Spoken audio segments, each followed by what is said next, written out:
Welcome to ID the Future, a podcast about intelligent design and evolution. Welcome to ID the Future. My name is Sarah Chaffee. We're talking about a new book, Children of Light, The Astonishing Properties of Sunlight That Make Us Possible, by Michael Denton. Dr. Denton is a senior fellow with Discovery Institute's Center for Science and Culture. He holds an MD from Bristol University and a PhD in biochemistry from King's College in London. Dr. Denton has published his work in journals such as Nature, Biochemical Journal, Nature Genetics, Biosystems, Human Genetics, Clinical Genetics, the Journal of Theoretical Biology, and Biology and Philosophy. His previous books include Evolution, A Theory in Crisis, Nature's Destiny, How the Laws of Biology Reveal Purpose in the Universe, and Evolution, Still a Theory in Crisis. In his new book, Children of Light, Denton elucidates the miraculous convergence of properties on the tiny band of the electromagnetic spectrum that allows intelligent life to flourish on Earth. Let's explore how light is part of the epic story of our fine-tuned universe, for us to thrive here and to come to understand it. Today we have Dr. Denton on the show to discuss his book. Welcome. Pleasure to be here. In Children of Light, you use William Broad's phrase to describe humans, light eaters. Why did you choose this expression? Well, it's a wonderful expression, and we are light eaters because we get energy by oxidizing reduced carbons, things like sugars and starches in the diet. And we get the oxygen and we get the reduced carbons, sugars and things, we get that from the process of photosynthesis. And the process of photosynthesis is entirely dependent on the light of the sun. Photosynthesis gives us oxygen and it gives us the reduced carbons that we burn with the oxygen by using the energy of sunlight to make these different key compounds, without which we wouldn't be here. All advanced organisms on Earth are essentially light eaters like ourselves. We all depend on the sun's light to give us the oxygen we breathe and the reduced carbons in our foodstuff.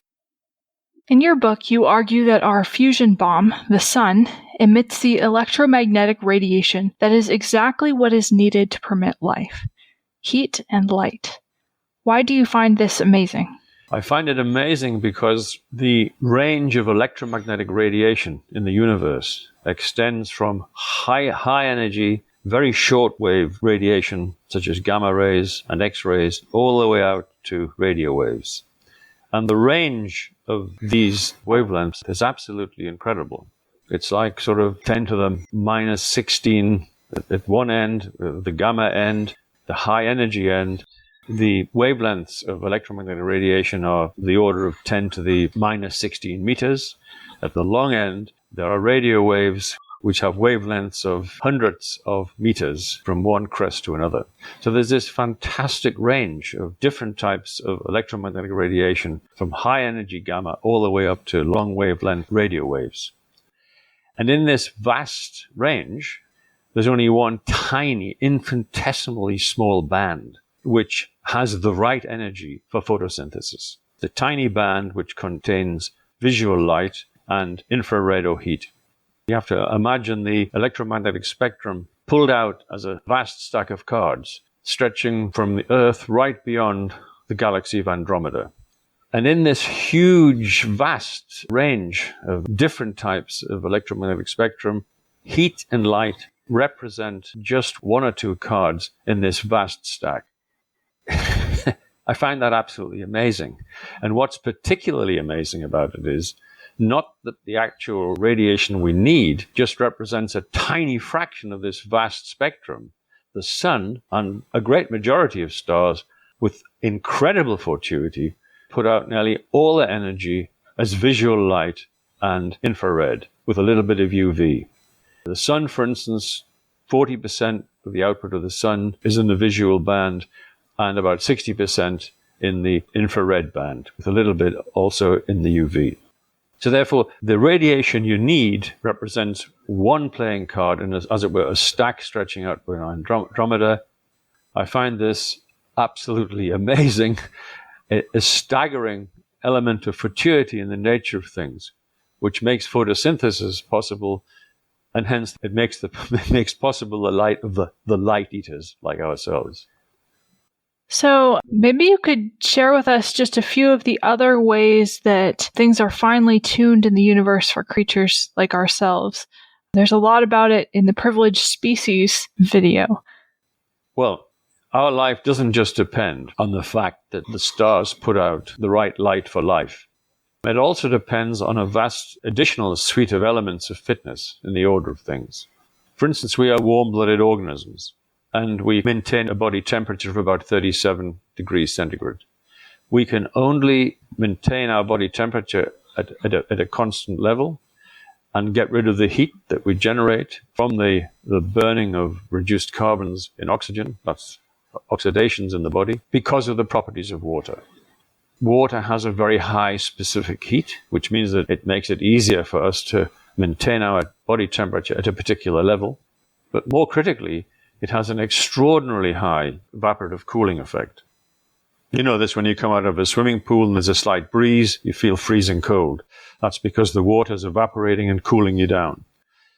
At high temperatures on the Earth, when the temperature rises to the higher 30s or even higher, as it does over vast parts of the Earth, in many times in the year, you have to have the evaporative cooling of water to get rid of body heat. Water happens to have the highest evaporative cooling effect of any molecular fluid. It's an extraordinary fact. So without water's thermal properties, we wouldn't be warm-blooded organisms and we wouldn't be able to get rid of body heat. But that's not the only fitness of water for our form of being. We need a circulatory system. And water also has a very low viscosity. So water can permeate through tiny capillaries in the body. And it's also a supreme solvent. So for our form of being as complex multicellular organisms, maintaining our body temperature at a particular level and having an absolutely vital necessity to get rid of heat as it's generated. If you don't get rid of the heat that you're generating all the time, after 5 or 6 hours, you're going to die. So water has the right properties. It's exactly fit to make a circulatory system, and that's what you need for multicellularity. And for complex warm-blooded multicellular organisms like ourselves, you need the thermal properties. So there is fine-tuning in nature for our form of warm-blooded organisms that need a circulatory system. That's one example. Water has other life-giving characteristics. For instance, water lubricates the movement of the tectonic plates, so makes possible plate tectonics on the planet. It's the recycling of the crustal materials through plate tectonic system that enriches and refreshes the hydrosphere. It continually refreshes and renews the molecular and chemical constituents in the waters of the planet. And that's essential for life as well. And water has other extraordinary properties, particularly for us. Plate tectonics is useful and, in fact, vital for all life on Earth. But water, which has the right thermal properties for our being and has the right properties for a circulatory system, also through the hydrological cycle, delivers itself to the land. It evaporates in the temperature range on Earth, it condenses as it rises in the atmosphere, and it falls down as rain. So water not only has the right thermal properties, not only the right physical properties to form the basis of a circulatory system, it also delivers itself to the land for terrestrial beings like ourselves. Now I could go on, and anybody who's interested in this can read my book, The Wonder of Water, which goes into a great number of essential characteristics of water. It really seems that both water and light testify to a system that's fit for humanity to thrive and to discover.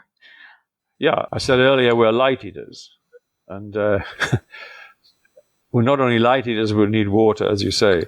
And the evidence from water and the fitness of nature for photosynthesis, and also anybody who reads The Children of Light will see that it's also fit for vision. Yes, in the properties of water and in the properties of light, there is compelling evidence that this universe, whatever the cause was, appears to be fine-tuned for beings of our biology, living on a planet somewhat like the Earth.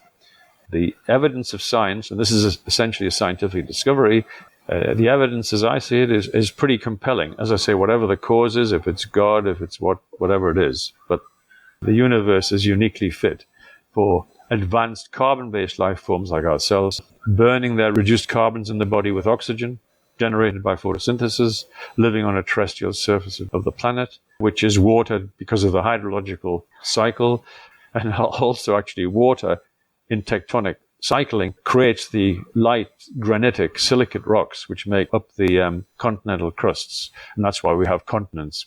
So yes, everything you look at in nature, there seems to be a vast amount of elements which are fine-tuned for beings like ourselves. So someone might say, well, our sun is a fairly ordinary star in the universe, so what's the big deal? Well, the big deal is that being an ordinary star means that the vast majority of stars in the cosmos put out their energy in the visual and infrared area bands of the electromagnetic spectrum. So being ordinary, what this means is that the universe, it's somewhat ironic and seems a bit counterintuitive, but it means the universe is profoundly fit for biological systems like ourselves on planets like the Earth. The sun's an ordinary star, and that's a very big deal. The universe, as I describe it in Children of the Light, is flooded with the light of life. Well, thank you so much for coming on the show today, Dr. Denton, to discuss Children of Light and other wonders that show that the universe is fit for us. It's a pleasure, Sarah. An absolute pleasure. Thank you. For more information, read Children of Light, The Astonishing Properties of Sunlight That Make Us Possible by Dr. Denton. It is available at Amazon.com.